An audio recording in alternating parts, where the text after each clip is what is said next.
This is your class live recording for World History B.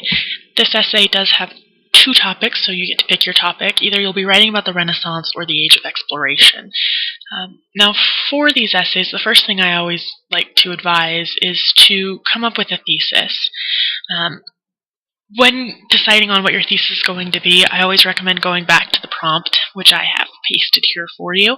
So the prompt, if you're selecting the Renaissance essay, is that the Renaissance means rebirth.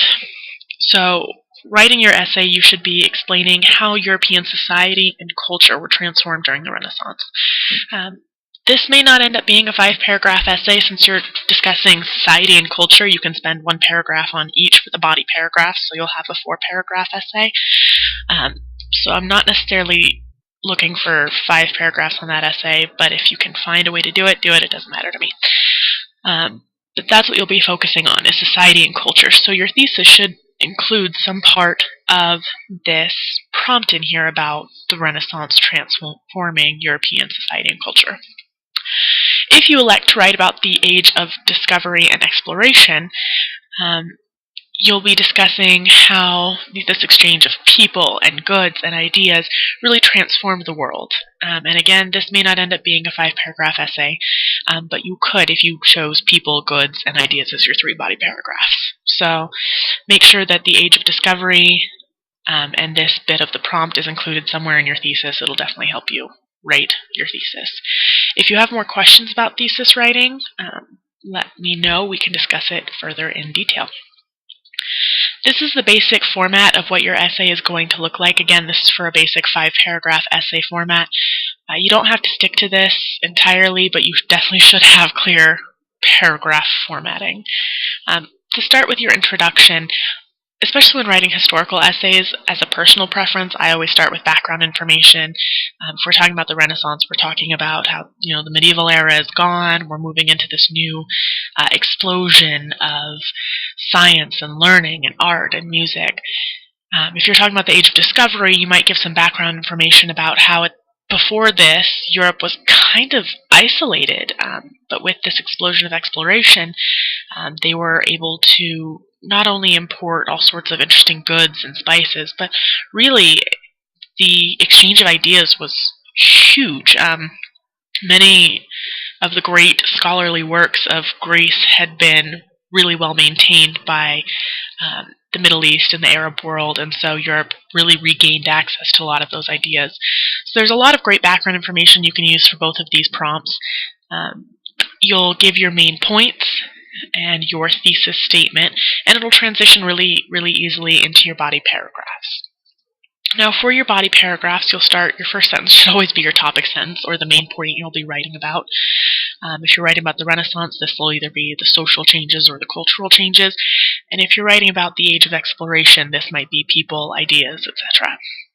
Provide evidence. There are several links in the project assignment that you can follow to find good evidence. You can use any of your OW lessons for evidence, but you need to find solid evidence of those changes and explain your evidence. You can't just say, Europeans traveled 10,000 miles. Okay, so what does that mean? So explain any evidence that you provide. They traveled 10,000 miles, to Southeast Asia, where they picked up Buddhism and spices and silks, and things changed. So explain your evidence, and then always relate it back to your thesis. Now, if we're talking about the Renaissance, you're saying, we had people like Sir Thomas More writing about a utopia. Why is this important? Well, it's changing our ideals of governance. Utopia, where everybody is equal, and it's a perfect society where there is no hierarchy or hunger or death. It definitely changed the ideals of European culture. And so that would be an explanation of your evidence. And then always relate it back to your thesis, which means you're going to say something about how your piece of evidence shows that the Renaissance was really a changing of social and cultural values. And then I always joke, repeat. So give us new evidence, explain your evidence, relate it back to your thesis. You should have at least 2 pieces of evidence in each of your body paragraphs. So that's what the repeat is for, is new evidence, new explanation, relate it to your thesis, do that twice in a paragraph, and then move on to your next body paragraph. So you'll do this several times, depending on the number of body paragraphs you have, but this is the format that they should be in. For your concluding paragraph, restate your main points. Really simple, just a nice little sentence. Transition to your thesis, and then a transition into a final statement. For me, especially with writing historical essays, like I said in the beginning, in the introduction, I like to give background information. And then when I finalize my essay, personally, I like to talk about, if we're talking about the Renaissance, in your introduction you say, the medieval era is over. Things are changing. And then for a concluding paragraph, I would talk about how the Renaissance really did change everything and kind of led us into the modern world. If you're writing about the Age of Exploration, your introductory details might talk about how Europe was isolated and there wasn't a lot of exchange of ideas and travel. But after the Age of Exploration, really that's kind of when we got the taste for the New World, and it really opened up to the modern world, and where we're going would be part of my conclusion. Just an example, it kind of bookends the whole thing, so you've got a nice intro and then a nice conclusion, and they're related. It kind of ties it up in a really nice little bow. That's what I'm looking for here. Again, if you have questions about any of these things, let me know. I do have a couple final thoughts for you, just things that students, for some reason, love to do. Please don't ever state in your essays, "in my essay," or "today I will." You're not writing a personal essay. This isn't an essay about you. This is an essay about history. So we don't need to know about you. We need to know about history.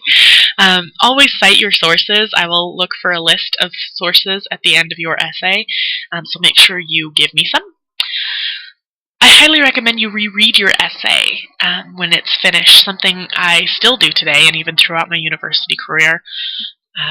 Anytime I finished an essay, I would reread it out loud really slowly, and you catch a lot of your goofy errors that way, a lot of grammatical stuff, misspellings, and I couldn't tell you the number of times I'll read a sentence that I've written and say, that doesn't make any sense, what was I thinking here? And you can go and edit your own work that way. It's really helpful. Be clear and concise. Don't ramble. Be cautious of pronouns. Sometimes a lot of students will say, well, they did this, they did that, they ran around town. Quit saying they. Start saying who they are. Are they the Mongols? Are they the Brits? Are they the explorers? Be very clear about what you're talking about. And please don't assume that your first draft is perfection. That tends to be a common problem, is that you write out a draft and you say, here you go, I'm done. So don't be upset if it gets kicked back to you with advice and requests on ways to edit. And finally, this should happen with any essay you ever write. Ask yourself, does this prove that I know what I'm talking about? If the answer is no, then you need to revise and rewrite. If the answer is, well, kind of no, that's no. If you have to stop and think about it, the answer is no, it does not. And that's again, part of the rereading it is, does it prove that I know what I'm talking about? Do I sound like I'm rambling? If so, I need to fix it. Does it sound like I'm being too broad and general? If so, fix it.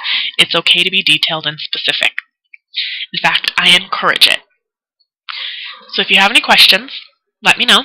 Otherwise, I will see you in class, and happy writing.